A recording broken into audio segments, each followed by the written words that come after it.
दोस्तों, भारत के पास एक ब्रह्मास्त्र लग गया है। जी हाँ, और वो ब्रह्मास्त्र ऐसा है जिसके तहत हम लोग अमेरिका से कोई भी टेक्नोलॉजी ले सकते हैं। आप अमेरिका से F-35 मांगिए, वो अमेरिका आपको देगा। न्यूक्लियर वेपन्स आप धड़ाधड़ बनाइए, अमेरिका किसी भी तरह की कोई भी बाधा उत्पन्न नहीं करेगा। आप अग्नि 6 K6 को डेवलप कीजिए, किसी भी तरह की मनमानी कीजिए, आपके ऊपर अमेरिका कभी प्रतिबंध नहीं लगाएगा, क्योंकि अमेरिका आपका सबसे बड़ा अलाई बन चुका होगा। इसी के साथ साथ आप इसी ब्रह्मास्त्र से अपने सबसे बड़े दो दुश्मनों को भी बड़ी आसानी से एलिमिनेट कर सकते हैं, चाइना और पाकिस्तान दोनों को ही। और दोस्तों, यकीन मानिए, ये बहुत सुनहरा मौका है भारत के पास। ये जो ब्रह्मास्त्र लगा है भारत के हाथ, ये भारत ने अब छोड़ना नहीं चाहिए। वो कैसे, अब मैं आपको बताता हूँ। वीडियो बहुत इंपॉर्टेंट है, आप एकदम एंड तक इस वीडियो को जरूर देखते रहिएगा। दोस्तों, चाइना और ताइवान के बीच में जो कुछ भी हो रहा है उसको बताने की आपको ज़्यादा ज़रूरत है नहीं। कभी भी चाइना ताइवान के ऊपर अटैक करके उसे अपना गुलाम बना सकता है। और आप सब जानते हैं कि अगर ताइवान के ऊपर चाइना का कब्जा हो गया तो ताइवानियों का हाल क्या होगा। तिब्बत देखा ना आपने, किस तरह से उनको परेशान किया था। अभी ताज़ा एग्जाम्पल आप देखिए, सिंजियान प्रांत में किस तरह की प्रताड़नाएं दी जा रही है चाइना की तरफ से। तो इसी तरह का कुछ हाल ताइवान के अंदर होने वाला है, जो कि अमानवीय होगा। अगर इस अमानवीयता के खिलाफ भारत आवाज उठाएगा तो यकीनन ये बहुत अच्छा काम होगा, क्योंकि आप ऑब्वियसली गलत के खिलाफ बोल रहे हो और अच्छाई का साथ दे रहे हो। ताइवान जो है वो एक लोकतांत्रिक देश है, जैसा कि भारत है। ताइवानियों ने जो कुछ भी हासिल किया है अपनी मेहनत के बूते हासिल किया है, कभी किसी के खिलाफ षड्यंत्र नहीं रचा उन लोगों ने। अभी दोस्तों, हुआ यह है कि चाइना और ताइवान के बीच के तनाव को देखते हुए अमेरिकी विदेश मंत्री एंटनी ब्लिंकन ने एक बयान दिया है। उन्होंने ये कहा है कि अगर चाइना ताइवान के ऊपर किसी तरह का कोई अटैक करता है तो अमेरिका रिटालिएट करेगा, और न केवल रिटालिएट करेगा बल्कि अमेरिका अपने सभी सहयोगियों के साथ मिलकर एक जोरदार हमला बोलेगा चीन के खिलाफ। अच्छा, यहाँ पर जो उन्होंने सहयोगियों का जिक्र किया है, उन सहयोगियों में कौन कौन हो सकता है? उन्होंने पर्टिकुलर किसी देश का नाम नहीं लिया है। उन्होंने न तो जापान का नाम लिया, ना ही ऑस्ट्रेलिया का लिया, ना ही साउथ कोरिया का लिया, ना ही इंडिया का लिया। लेकिन फिर भी आप देखेंगे तो चाइना को घेरने के लिए जो सबसे बड़े सहयोगी अमेरिका के हैं, उनमें से सबसे बड़ा सहयोगी भारत है। सबसे बड़े सहयोगियों में से भी सबसे बड़ा सहयोगी अगर देखा जाए तो वो है भारत। तो अगर चाइना के खिलाफ अमेरिका किसी तरह का कोई युद्ध छेड़ता है तो भारत को बिना देर किए अपनी पूरी ताकत के साथ चाइना के खिलाफ अमेरिका के साथ मिलकर ताइवान को बचाने के लिए युद्ध करना होगा। दोस्तों, मैंने आपको एक वीडियो में बताया था कि अगर भारत का युद्ध होता है तो कोई भी देश भारत के लिए वास्तविक युद्ध लड़ने नहीं आएगा। जबकि चाइना की अगर बात की जाए तो चाइना के पक्ष में पाकिस्तान हर हाल में आएगा, हो सकता है कि नॉर्थ कोरिया भी आ जाए। तो ताइवान और चाइना वाली परिस्थिति अगर किसी दिन भारत के साथ बन गई तो भारत को बचाने आएगा कौन? भाई ठीक है, हम लोग निपट लेंगे, लेकिन अगर नहीं निपट पाए तो यार एक सपोर्ट हो जाता है। जिस तरह से पाकिस्तान और चाइना टू फ्रंट वॉर की धमकी देते हैं, इस तरह का कोई प्रेशर हम भी तो चाइना के ऊपर बिल्डअप कर सके कि देखिए जी, आपके सामने भी टू फ्रंट वॉर है।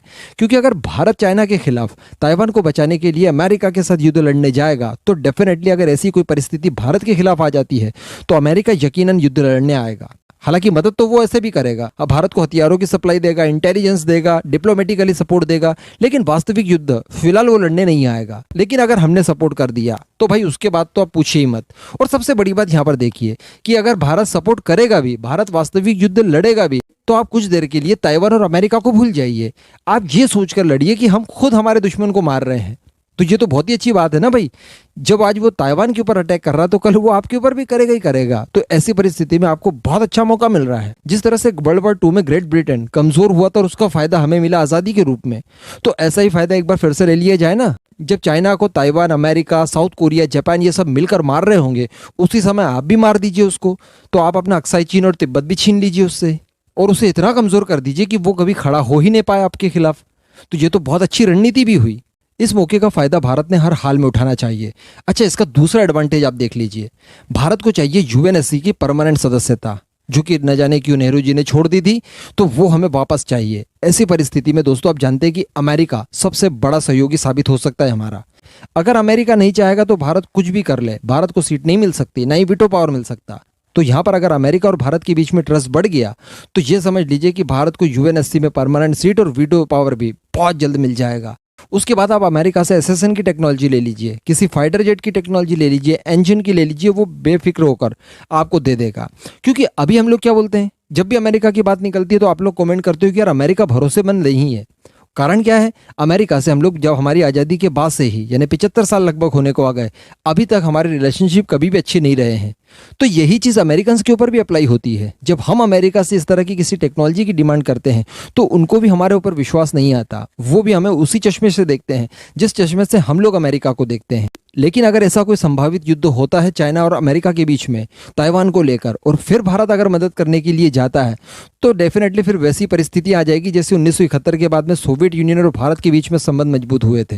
अच्छा, यहाँ पर आपके मन में सवाल उठ रहा होगा रशिया को लेकर कि रशिया से फिर पूरी तरह से हम लोग लगभग अलग ही हो जाएंगे। तो हाँ, हो जाएंगे भाई। इंटरनेशनल रिलेशनशिप हमेशा आपके स्वार्थ के ऊपर निर्भर करता है। जब तक रशिया को भारत से स्वार्थ था, भारत के लिए पाकिस्तान के और अमेरिका के खिलाफ जाकर वो लड़ने भी आ गया।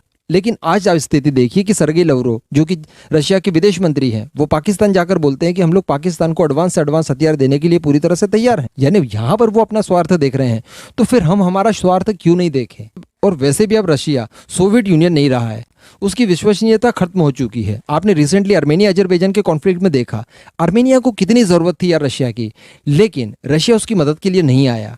और आप देख लें उसका नतीजा, आर्मेनिया के हाथ से अपनी टेरिटरी चली गई, वो अजरबैजान के कब्जे में ले लिया नागोर्नो काराबाख को। तो आने वाले समय में चाइना के खिलाफ भी रशिया भारत का सहयोग कर ही नहीं सकता। तो यहाँ पर हमें एक बड़ा अलाई चाहिए।